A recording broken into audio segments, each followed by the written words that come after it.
Hi, I'm Kent. And I'm Anna. We're married, we make movies, and we believe that anyone in any circumstance can make a feature film. Welcome to the Feature Filmmaker Podcast. If you want a career making movies, you're in the right place. Hit subscribe to never miss an episode. Let's jump right in. Hello, and welcome to this episode of the podcast with our movie club series. So for those of you who are new to the podcast, the movie club is kind of this fun thing. We try to do a new movie every month, and we'll just discuss it together, talk about how it was made, maybe some behind the scenes information, and we're also focusing on media literacy, how to have a discussion about a film after you watch it. Which is really the main purpose of this. There's lots of BTS materials and stuff like that, but we only bring that in to the discussion if it's relevant to the media literacy portion, I think. Really what we're interested in with Movie Club is trying to help people. If you're listening to the podcast, most likely you're a filmmaker, but we're trying to hopefully trying to help families and friends and groups of people who watch films at all to be able to discuss them in a way that is actually productive, because we feel that movies can become a really valuable part of our lives. And by movies, I mean stories, media, literature. We can think of movies that way too, right? So it's just an opportunity for us to not only extract more value out of the stories that we are experiencing or the movies that we're experiencing, but also to find more enjoyment out of them.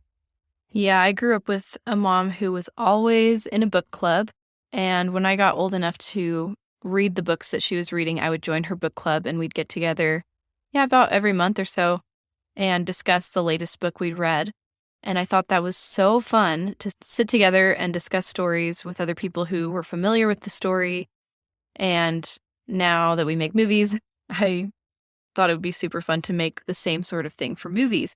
So typically we also try to include movies you might not have seen before. This was one of the most valuable parts of film school for Kent and I, was getting to see films we'd never heard of, we would have completely missed if it weren't for our professors showing us those films. And today's is not an example of that. Top Gun is what you've probably seen, but we do try to mix in some older black and white films, international films, documentaries, things like that as well. So every once in a while we'll do these popular box office hits too.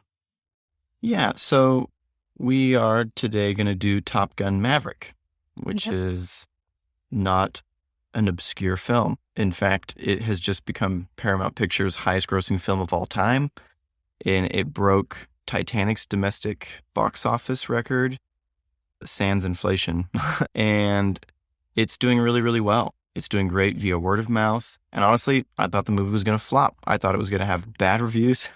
I thought that for several reasons, which I won't divulge, but it was also delayed like forever because it was going to be released in 2020, and it got pushed back 2 whole years because they refused to release it other than like a summer theatrical release. So it was good timing. They did finally bring it out. I think they're all happy with that decision. You know what? I think no one could have known that it would have turned out so well for them. So congratulations to the filmmakers. But we want to talk about it because it's a film that a lot of people are going to be watching and talking about. So we thought we'd jump into that conversation.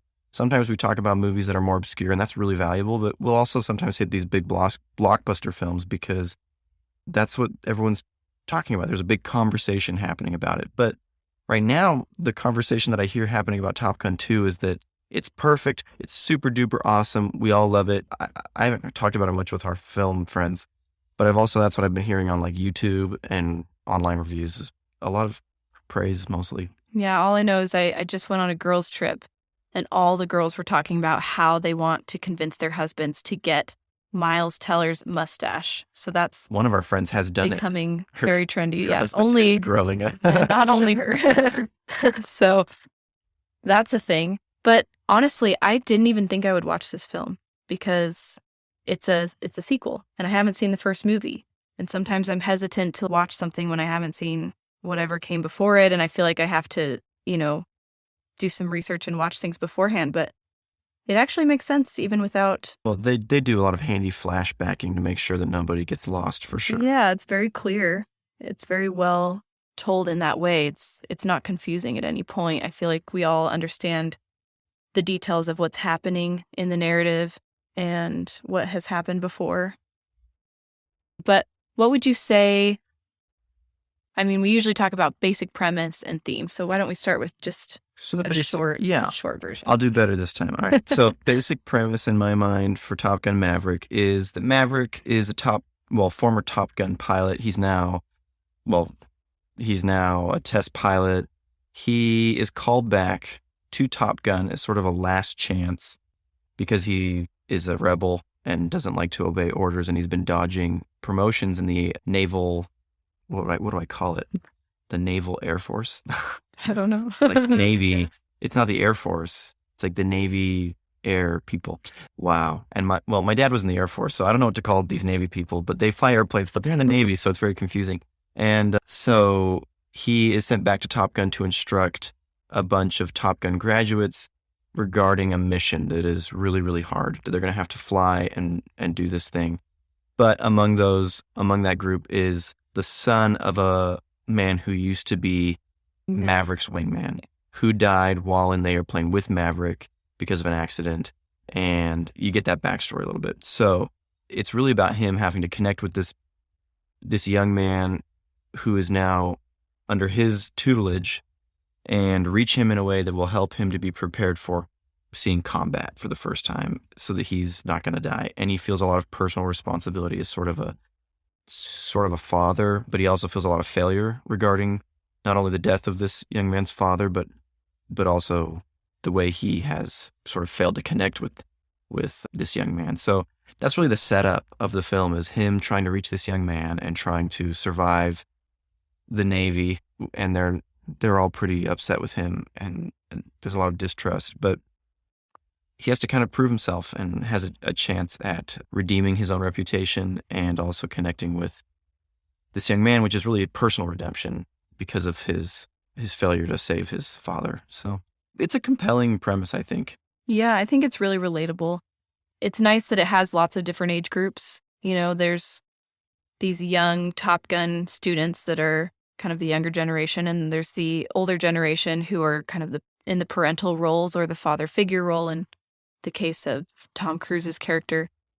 I think the main theme that I took from it was this idea of influence versus control, and that we cannot control other people, and it's actually not the best thing for them. And one of the best ways to be a good influence is to trust and to let people make mistakes sometimes, and to let them fly and let them, maybe even die or whatever has to happen. I feel like that's the arc that I saw Tom Cruise. What is his character name? Maverick. Maverick, yeah. The Maverick experiences, and it's kind of the theme that stood out to me as well. Yeah. We're talking about like character arcs, right? His journey is interesting because he's got a lot of braggadocio, which not only do most Tom Cruise characters have, but that's really the nature of the Top Gun environment, is something that they always do in these movies. My reports that I've heard of the real life Top Gun Academy is that that's realistic. Of course, I don't know if it looks exactly like these smoldering, sweaty beach body, arrogant, competitive environments that they portray in the movie, but I'm sure there's lots of competition, and it probably takes a lot of self-confidence to go into such a demanding field of work. I mean, it's remarkable what these people do in real life. But he goes from this sense of sort of never growing up, I feel like, because he could be like a 2-star admiral, is something that one of the characters says at the beginning. He could have gone to a position of leadership, but he just likes to fly airplanes, period. And he doesn't want to do anything else. And in some ways, he's still trying to be the best, but he just enjoys it. And there's nothing really wrong with that, but there's like a sense of like, he still hasn't grown up. He still hasn't learned to respect authority. And because of that, he's not actually really able to engender respect from this team very well until he starts to make some strides towards that self-maturity. And he also has to trust them, which is hard for all parents to do, right? And it's sort of interesting because he's not a parent in this movie, but he feels like one. He's in sort of this fatherly role. Yeah, he's in a leadership position, which is, I found as I read parenting books that they're some of the best books on leadership as well. The good parenting books The are, good yeah. ones, yeah. Yeah, I agree with that. And so there's a lot of good themes that cross over there. So yeah. Yeah, what, I guess, elements of the craft back up that interpretation for you? Well, I mean, in terms of theme, I don't know if I really clearly defined what I think the theme is. I was talking more about Maverick's Character arc. character arc. Yeah. What would you define as the theme? Bounce this question back to you. It's a good question.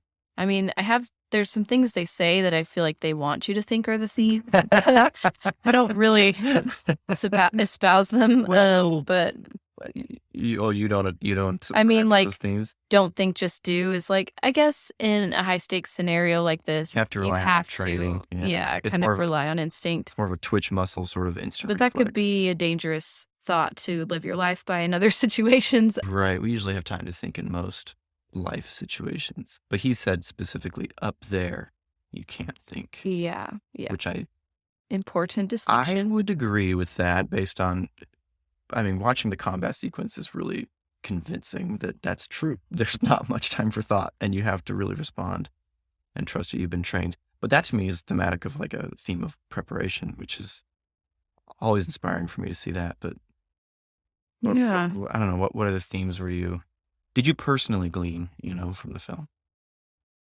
That's a hard one. I feel like it is very similar to the character arc. It's just that good leaders allow the people who follow them to make mistakes, and that can be a teaching moment, that we shouldn't try to control or prevent mistakes because that's part of how you learn.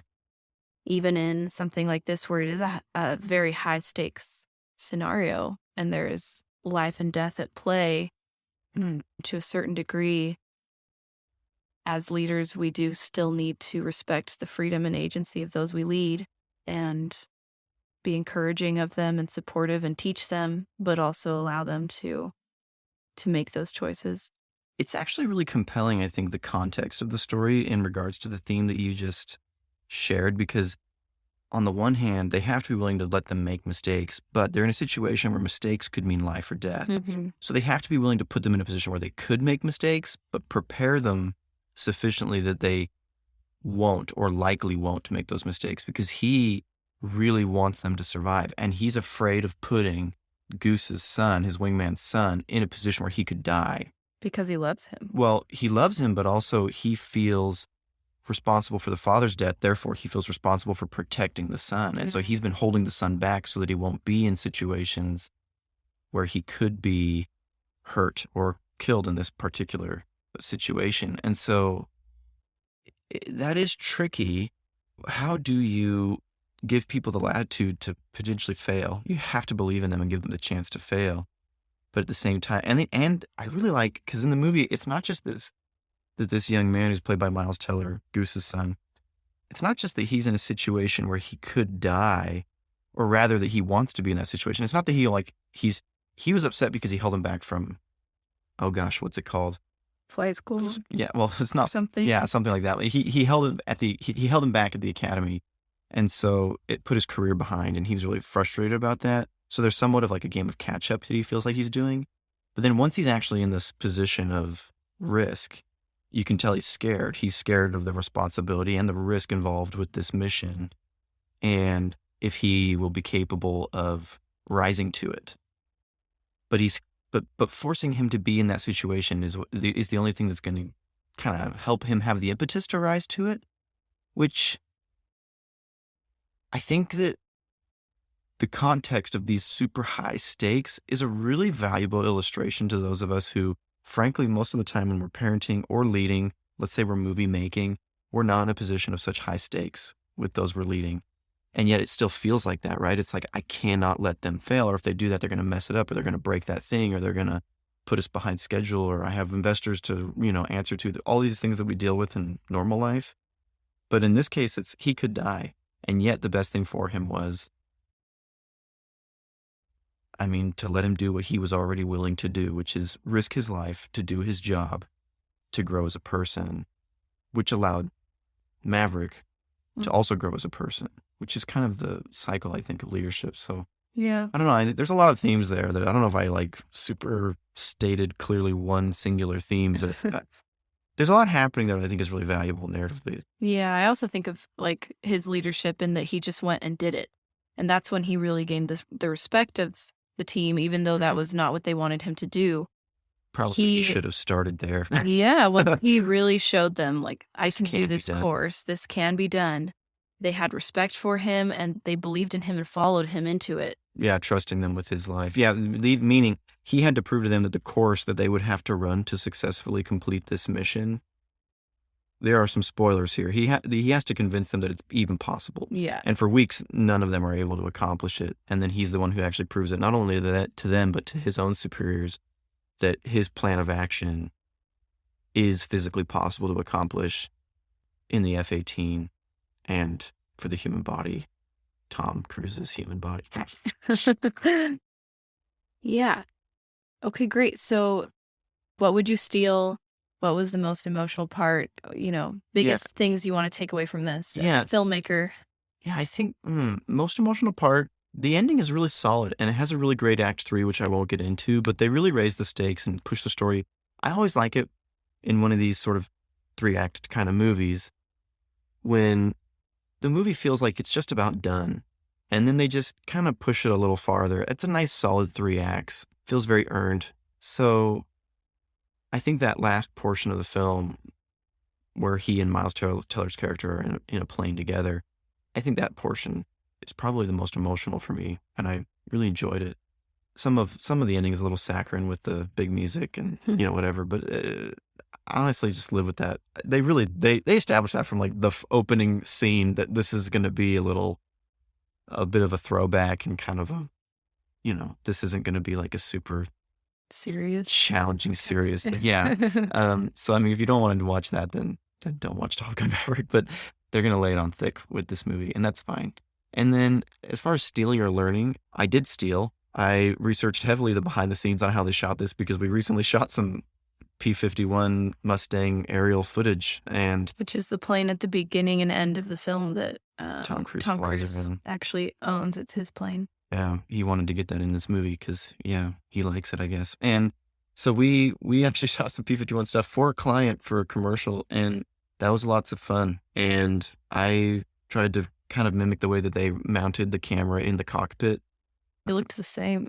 They looked It was really like, similar, yeah. at least that cockpit shot when I watched it in the theater, I was like, oh, that's like exactly what we did. Yeah, it's so funny. Yeah, we're basically as great as them. So, what they did on a technical level was so much bigger. But so I did steal that. But in terms of like overall filmmaking and stuff, I think the biggest thing that I'm always inspired by Tom Cruise movies in general are just how much they do accomplish in camera. And he's very much into that. It's a much more fun way to make movies. This is just me speaking as a practitioner. Mhm. And this just inspired me that it is often better. It leads to, I think, a better end product and a way better process, like way more fun to make movies that way. For people who maybe aren't as mathematically minded as some wonderful VFX artists out there who can think that way.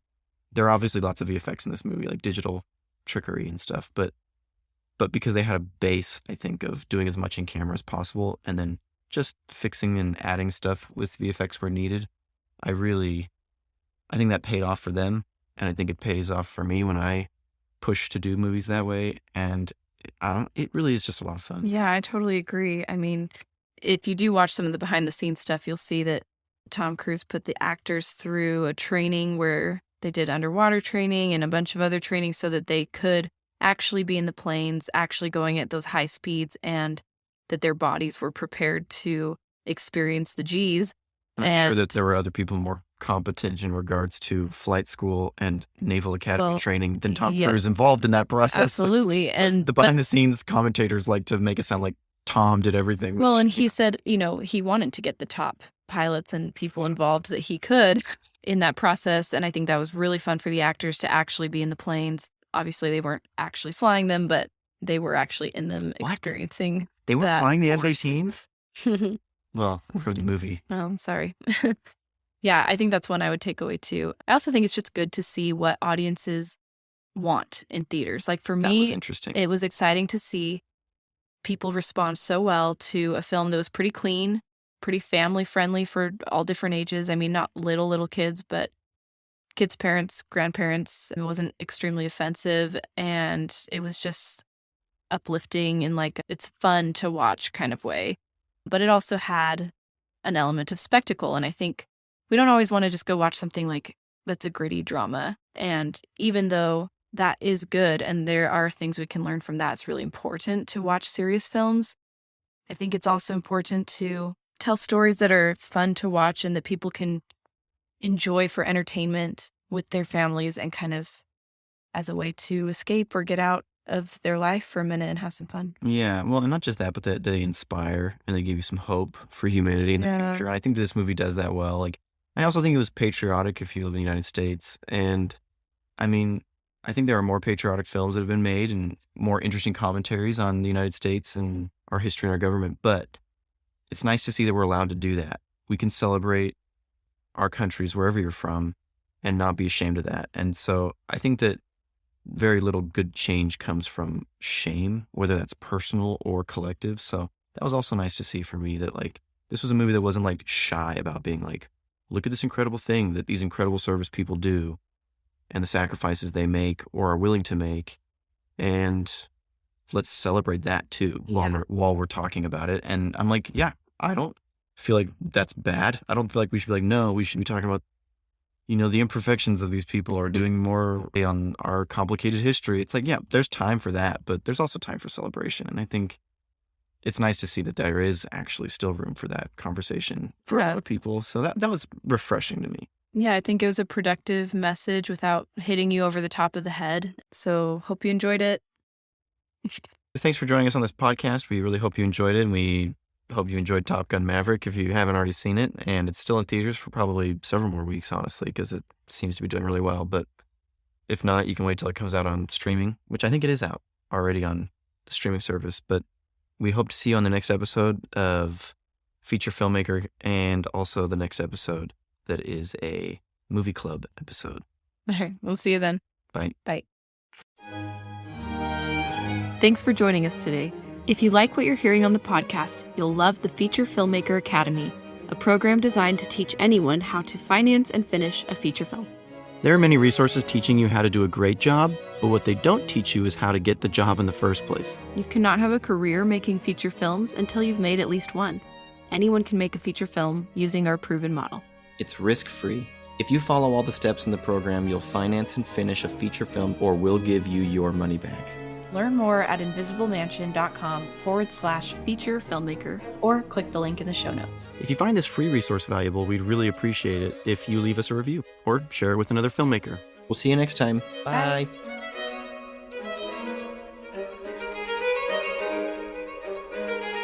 Bye.